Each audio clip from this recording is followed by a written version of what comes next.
And welcome back to Game of Who, the Game of Thrones and Doctor Who podcast. That's kind of like 2-in-1 Shampoo, an inferior amalgam of two standalone products.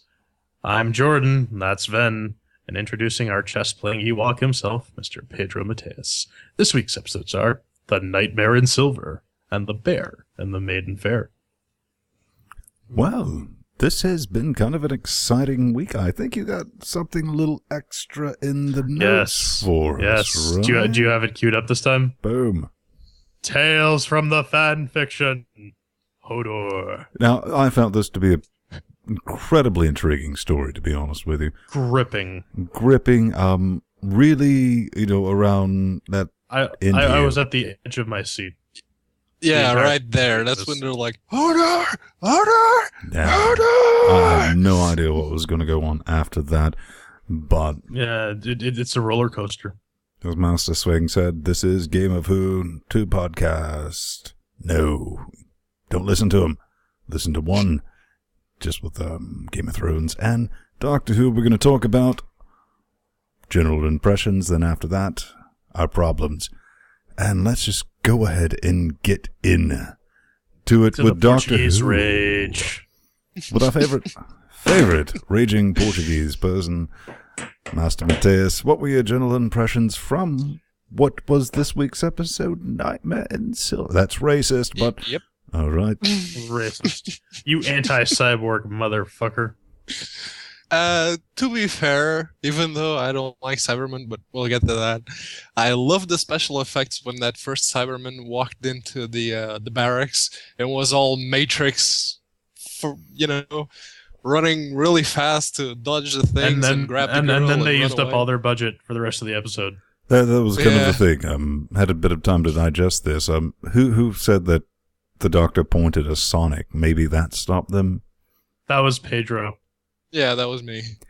Yeah, I was like, one Cyberman could, Keanu Reeves the entire crew if that kept up. But go ahead, Pedro. What else you got there? Okay. And I love that part when the Doctor is, secondly, little metal machine, you are just beautiful. That was great. So you wanted to make some man love to Matt Smith at that point, then? Yeah, he's definitely growing on me. It's giggity. It's at first I there's like didn't a really powder like you him. can buy that'll clear that up all nice and quick. At first I didn't really like him. I think I'm not alone out there, but he's sort of growing on me now, so it's gonna be a shame to see him go. Well, I don't think the rumors of his death have been terribly confirmed, but you also like the miniaturized, what were they called in the Stormageddon's episode? Cybermats. Now They're Cybermites. Cybermites. You like them, didn't you? Yeah. Yeah, though I think it was an interesting concept. Even, considering that they're still upgrading and at least they still have that to hold them on back. And I love the detachable hand scene where he's like, alien cyber face hug. It's the thing, but They're creepy and they're creepy. Looking at that little bit in the notes that you have here, there's something I'm just going to have to disagree with you, because you said you're starting to like Clara. Clara. Yeah, in this Oz episode, for the win. Oz for the fail, more like it.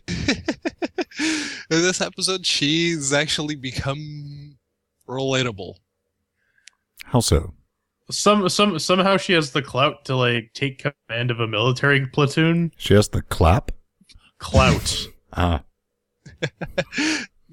To be She might fair, have the that clap, was I the don't Doctor know. that, All that unprotected sex that Rob Stark's having with Charlie Chaplin's granddaughter. Who knows what's getting passed down? Well, J-Man, first impression. I like that we get Wicket Willow, Emperor of Humanity, Sir Warwick Davis of Life is Short, That and, one of my and first. many other things. First, But I'll always first remember thought. him.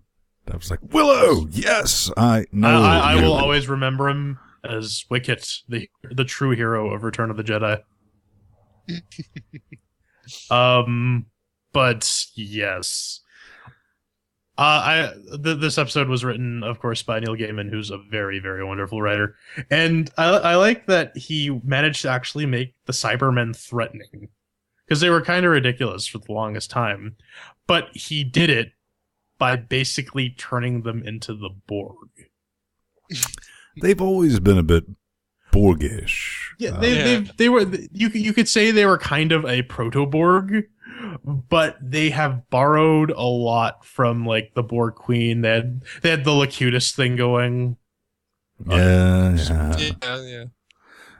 But I mean, like that is really the way to make them effective enemies and terrifying villains. Is the fact that they are basically these self-upgrading, unstoppable machines that are fueled by humans. So they have a reason to kill you. I also like how they're like, oh yeah, we defeated them by blowing up a galaxy. You see that big hole right there? See no, not your mom. There? That's where they used to be. Yeah. I thought that was kind of cool, sort of like the consequences of what future war actually brings. I mean, I kind of wished from the get-go that like we would have seen stuff like that as remnants of say the Time War, but of course Moffat just likes teasing us with. We might see some books. Of that next week, but maybe here's something I ask, and I actually went back and checked since I had some time today. The Cybermen were not always powered by Stark Industry arc reactors, were they? Well, probably not. But you know what? Maybe there's an Iron Cyberman, maybe a descendant of the lost Stark child, Tony Stark, made his way to the future and gave the Cybermen arc reactors. And if you go back and watch the episode, you don't even have to go to previous episodes. You just watch this one. You'll see that the chest area of the Cybermen, it changes from shot to shot. They only get the glowy arc reactor things when, during the end scene when they're storming into the castle. That's when they have the arc thing. That first Cyberman I mentioned earlier, when it comes rushing in, it doesn't have a light. No, but that was an older Cyberman, and the newer ones were being created by the Cybermites. I thought they were just awakening. Well, they'd been being created throughout the Doctor,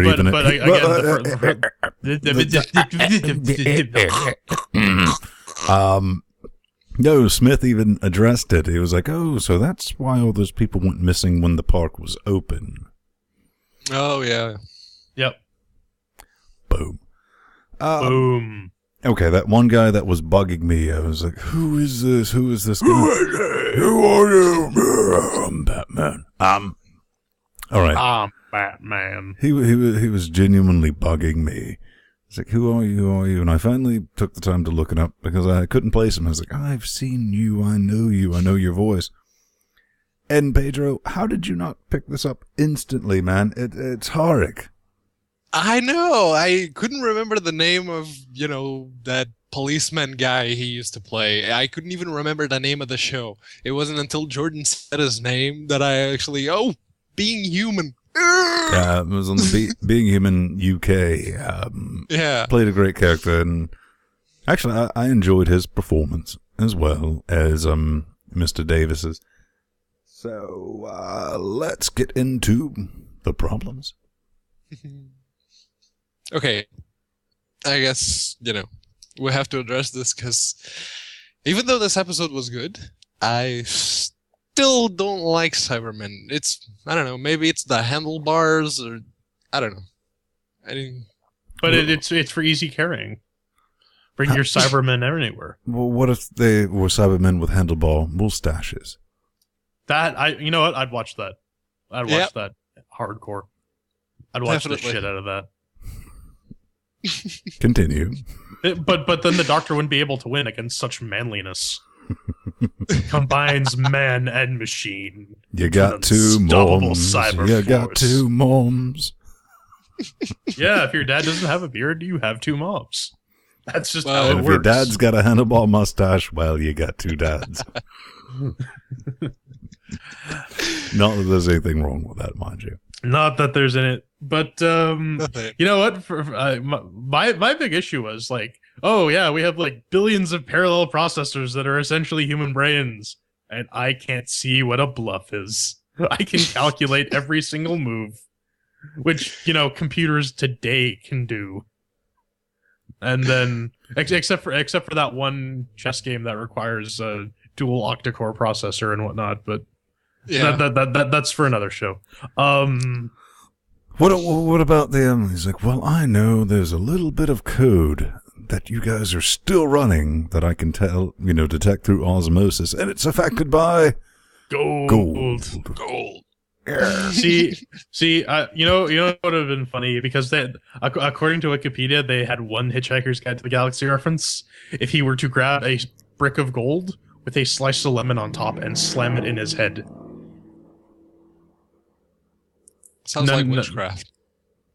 None of you getting that one? Yeah, I get it, but Yeah. What else were you saying about magical tech tree?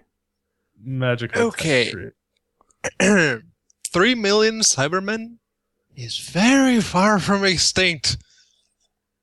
Well, to be fair, they didn't know that there were Cybermen there. True, true. I mean, when your leader is Willow, you have probably bigger problems than. Yeah, willing suspension of disbelief, man. I mean, you can't really draw that line. It's like, nope, that's the problem right here. You know what? They could have at least got Peter Dinklage.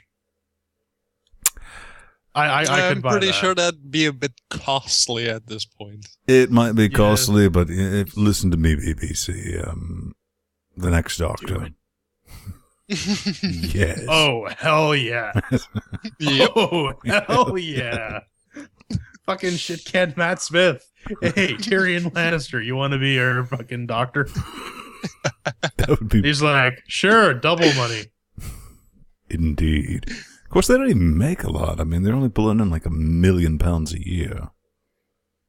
A year Yeah. for TV actors. That's actually pretty. Well, on the BBC. Well, Didn't like Zach Braff make something like $200,000 an episode of Scrubs or something like that? you got to think, well over a decade ago, like Seinfeld and Friends, they were like scoring like $3 million an episode. Yeah. So $1 million a year. I mean that's nothing to choke at. That you'd still be living incredibly comfortably.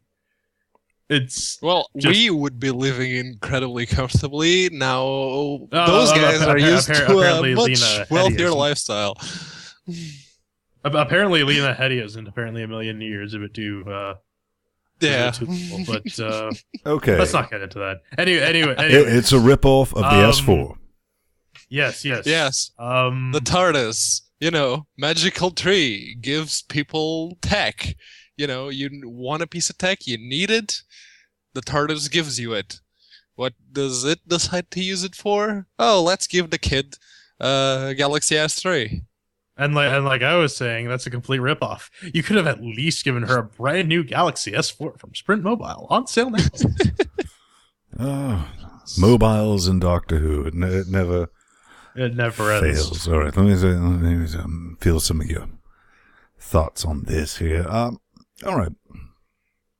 Biggest thing that struck me right at the end, the doctor's like, here's the massive coordinates for a blue box. I need you to beam. They had some fancy word for beaming to this location. Transmats. Right. Didn't in the, Seaman episode, It's Seaman. Seaman say that, the whole reason the TARDIS buggered out was because he activated the GTFO switch on it when it felt it was in danger. Shouldn't the TARDIS just GTFO'd on that by itself? Yeah, well, it's actually really well explained, because if you look really closely at the back of the TARDIS, you'll see "shut the fuck up." Now, to be fair, there's actually a reason that the Doctor asked for that, because when the TARDIS, GTFOs out of somewhere, it GTFOs to some place, hopefully on the same planet, but since the planet was going, tits up, the Doctor figured, hey, okay, let's beam the thing up New here. problem. And Just thought about it. All right. That boom was an implosion device. Have you ever seen an implosion do explode. Yeah, that is like, I can't wait for the building to implode. Don't you mean explode? Oh crap! That bugged me a little bit. Outside of that, you would have thought that, like, how advanced the Cybermen are, they'd be able to disarm the bomb within a few seconds. Again, with that whole parallel processing angle. well, that's the whole thing throughout the entire episode. We see the Cybermen, like every time they try to do something, like give them an electric erection in the water, they're like upgrade, and they should just like hug the bomb and be like upgrade and yeah. Did that business. The only other, not really a glaring issue. I got one more thing, even though I didn't get it in the notes. The two kids,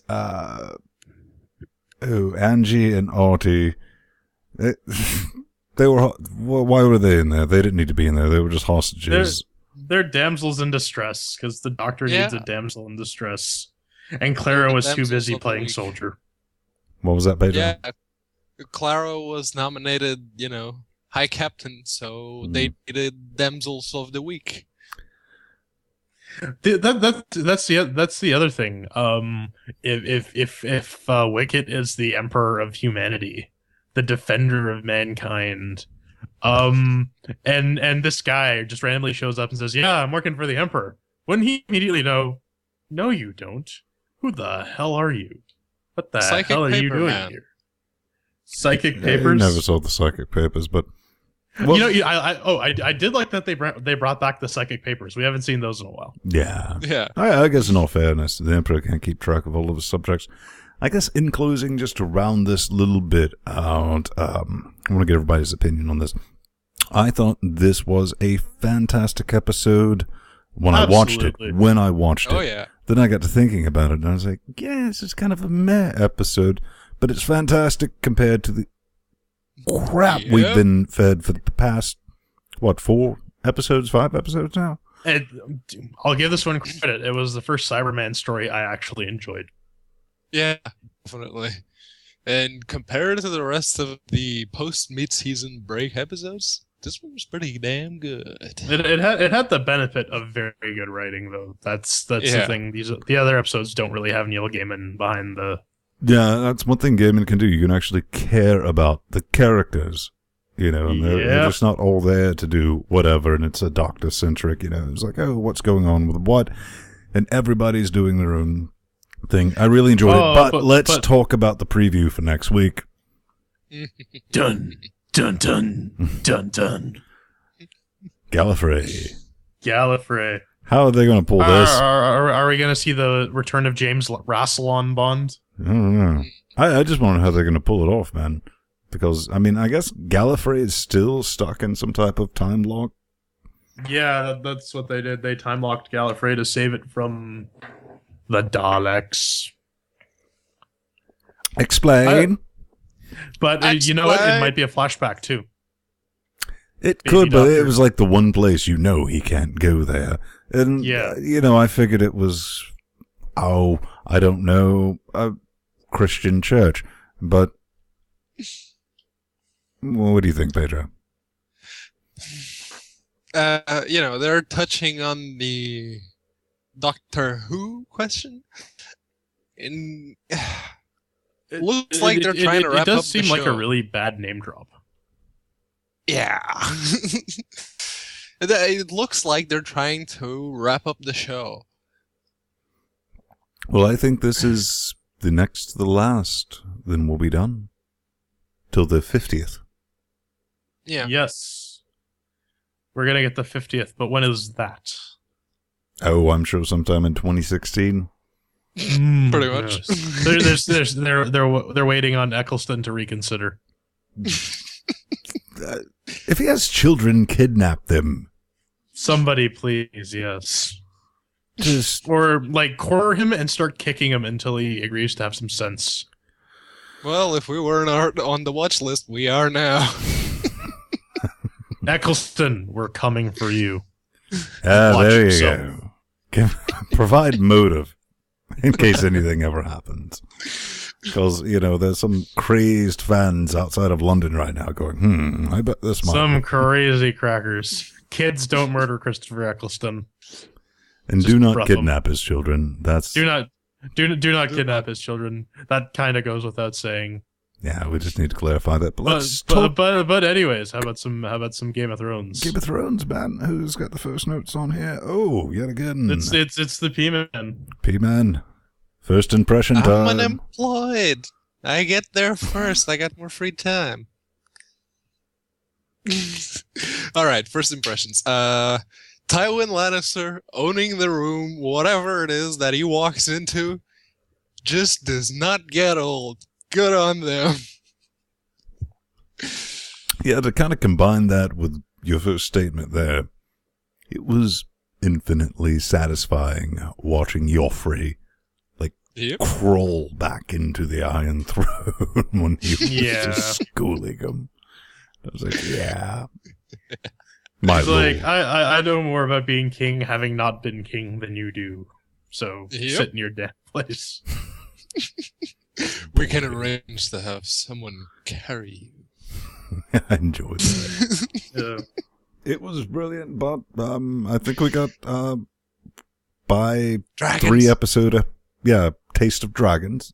The dragons, they look good. Dragons. They look good, but the CGI. Well, we'll get to that. Yeah, We'll get to that, but those dragons look damn good. Damn good. dragons are expensive, ladies and gentlemen. Yep. Here's some meat. Now, I kind of like that whole scene. What's going on with Khaleesi? She's like, even her advisors are like, yeah, they got a bunch of slaves. There's no tactical point of doing this. And she's like, how many? 250,000. Like, that's 250,000 reasons. She's getting mad with power for benevolent reasons.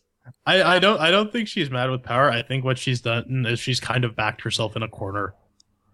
She will lose standing with her slaves if she does not try to free the other guys. Yeah. Yeah, the Unsullied. I just thought that they could have. No, it was a brilliant scene because, like, here's a battery fitty and some ships. Piss off.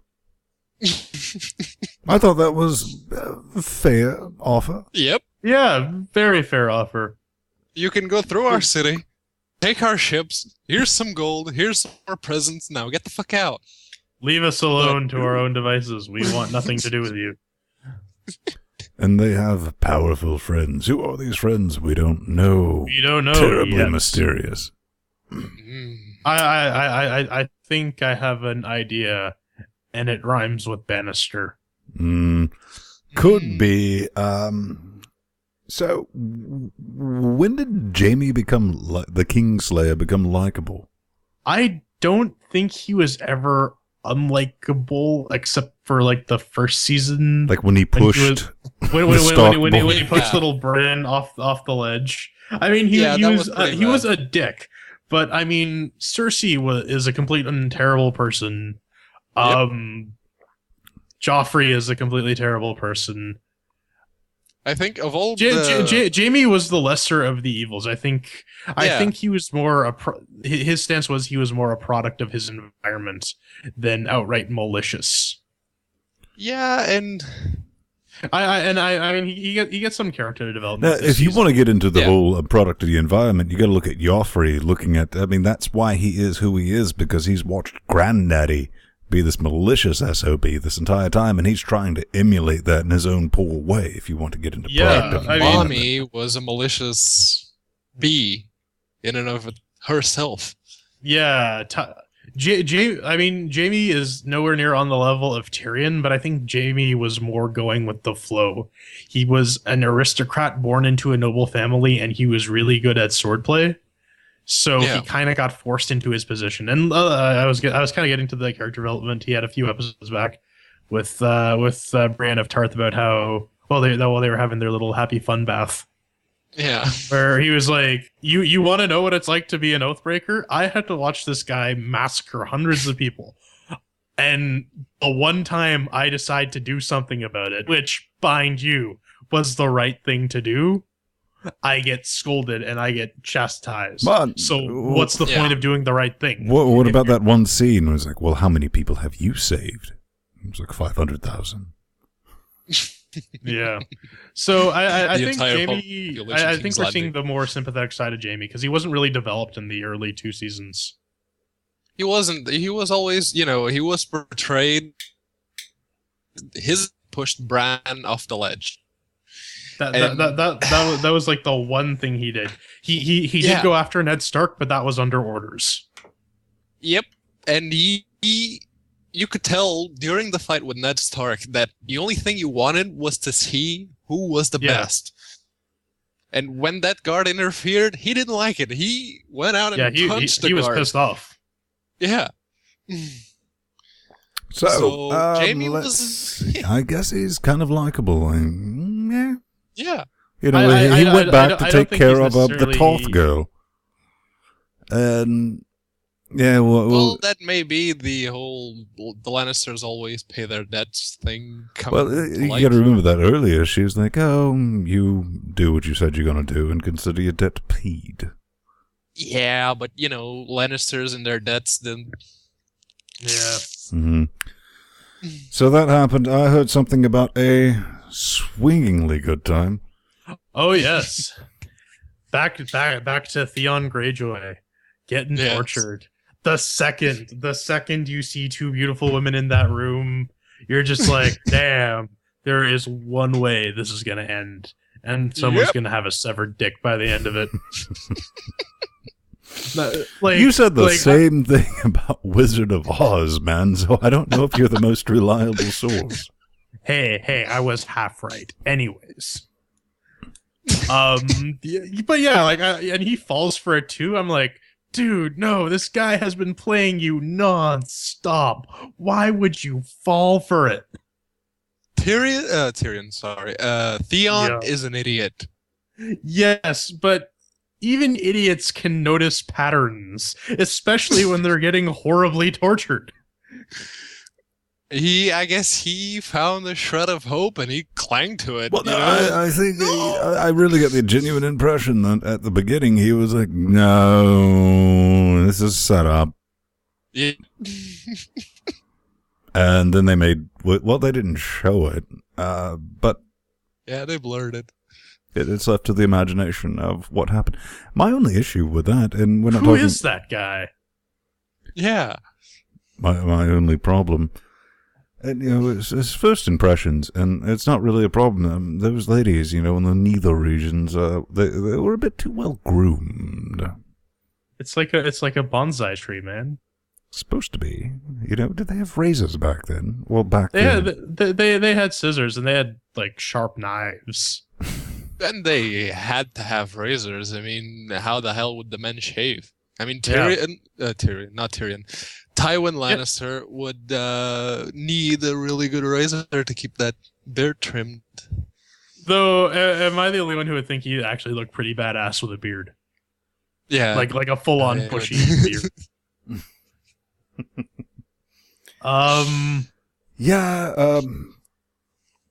But it was a choppingly good time, as you put in the notes. It was a balls-choppingly good time. I was like, all right, fair enough. Unlike P-Man here, I don't have irrational hatred toward this character, but, overly long nudity Skinamax scene, softcore porn, long was long. I think they're making up for the fact that there was very little nudity in the past couple episodes.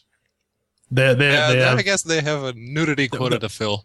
Yeah, they got a bit of a backlog that they got to go through. But I like the conversation that one of the few times I actually liked a scene with Sansa Stark in it was her and what's her name? Yeah, Marjorie. Marjorie. I was going to say Megan or Melanie or something. Marjorie. Marjorie, it's like, well, it could be worse. I mean, they say Tyrion's a bit of a stud. They're like, really? He is Like, experienced. he fucks a lot of whores. So, How would you know these things? Well, it's the whole pleasing how a would you woman. know these things? Oh, people told me. Yeah, you innocent girl, because I'm a whore. Yeah. Not that there's anything wrong with that. Yes, it was my mother. I really did like that scene though. It's like, you know what? All things considered, Tyrion's not really your worst option. There are much worse. Yep. But he's tiny. He's tiny and he has. Oh man. Well, Yeah. that's what you get for being a stupid girl. Anyway, speaking of stupid girls, how about the exact opposite? Once again, Arya Stark has the biggest lady balls in the room. You mean when she Oh, screeched yeah. out and ran like a little girl? No, when she's like, he's like, the Lord of Light is the one true God. Oh, I think there are lots of gods and they all have power. Yeah, what's your god? Death. He's like, Death. oh shit. This chick's kind of messed up. What did you think about Yep. that, Pedro? No, I was just agreeing with Jordan. Once again, Arya Stark. Ballsiest person in the room. Nice. Yeah, she has her temper tantrums, but you have to keep in mind that she's like, what, an 11-year-old girl who watched her father get decapitated? Yep. Can you bring back people without heads? Can you bring back someone without a head? It's that No, way, and you're child. fucking useless to me. But yeah. So the bear and the Maiden Fair. Actually, apparently, the bear used in this episode is sort of, it was trained by one of the more famous studio bears. I think it was Buster the Bear or something. I saw that on the episode page on Wikipedia last week, and I thought that was kind of interesting. And I learned something. Apparently, cancer is what kills bears. Like, a lot of bears die in 20 years of cancer. Neat. Let's get into Neat. the problems. Speaking of bears, Yeah, speaking of bears, I guess we can go back to the one up there a little bit later. I did think that was a CGI bear, but apparently not. no, it was very poorly chroma keyed in. Yeah, This looks like a scene out of like a 1990s FMV video game. yep. Yeah, it was just not. Hey, do you guys want to play some Phantasmagoria afterwards? Did you play Dark Side of the Moon. Phantasmagoria 2 Puzzle of Flesh? I watched a Let's Play of it, and I'm like, damn, they released this? Yeah, it was its own thing, but go ahead, Pedro. So yeah, it was the bear, and then it was the boat. That CGI boat on that CGI water. What the hell, HBO? Come on! We see these awesome dragons, then we're greeted with Yeah, a cutscene well- from a pre-rendered video from a 2004 video game that was made by something, I don't know. That was just crap. That was a long scene with dragons, man. Dragons are expensive. I think they blew their budget in the episode. It's like, oh yeah, we need that scene with dragons. Well, shit, we have these two other scenes we need to have a I CG just for. hope that was like some stock footage. They're like, we're going to replace that, and it got problems. Like, damn, we never got around to replacing that. The guys in Maybe they'll fix it completely for the missed that one. DVD. Who knows? So, let's see. I think that. Any other big problems with the episode? I mean, it was around. You know, I didn't have problems with it. Outside of that, you know, when Pedro posted in the notes, it was like the boat, and I saw that. I was like, yeah, it's the boat you're talking about, right there. And yeah, the bear, that was laughably bad. Oh yeah, I like how she gets clawed in the Brienne gets clawed in the face twice, and yet she only has one claw mark on her neck. Yeah, Yep. right around the jugular, but yeah, she's fine. She's fine. She's a tough lady. Pretty bad. Six It was just a flesh wound. Isn't she like as tall as you, Ben? She is pretty damn tall. Yeah. She's 6'4". What? Ven's She's still 6'4"? I thought she was like Yeah. 6'7" or something. That's Ven. That's our resident vegan giant. You know, yeah. And on the other side, we have a resident just playing midget. Right. The smallest. Just playing All things Ewok, considered. rather. So, good episode, bad episode. Let's wrap Good it up. episode. But, It was a good episode. I keep saying this. Game of Thrones is remarkably consistent of how good it is. Yep. And I mean, every time I come to the problem section in the notes, it's like, I really left the episode satisfied. I didn't, like, everything I had was just like minor nitpicks that didn't really affect my enjoyment of the show. And I usually rake on Sansa every week. And this episode, I didn't even have that because Marjorie has magic fingers, magic puppet fingers. She controls people. So Tyrion apparently has a magic puppet penis, so. Yeah, let's hear about that famous thing. I liked it. It was good. I really don't like it when they let that R. Martin fanfic guy write an episode just because he's continued the story on further from the HBO original series, but he did an alright job. Hodor. Outside of that, decent. Looking forward to next week. I know it's about to wrap up, so yeah. I think next week may be our last episode of Game of Who for the season. It could happen. Yeah. But on that note, it's time to close down this episode of Game of Who. Tell them where they can find us, man. Well, they can find us at gameofwho.com, or if you're interested in paying attention to us ramble on about tech crap, you can check us out at linuxgamecast.com. And once again, I'm Jordan Spung. You can find me at The Burning Fool or plus Jordan Spung on Twitter or Google Plus, respectively. This clown over here can give his own credits. I'm Vin Stone. You can also find me at Vin Stone on the Twitters and plus Vin Stone, cleverly disguised on G+. And I am Pedro Mateos. You can find me at Unaccounted For on Twitter or plus Pedro Mateos on Google+. It's been a fun time. Hopefully we'll be back next week. And we just have fun doing this. Hope you enjoyed listening to it. Cheers, guys. Cheers. Peace out.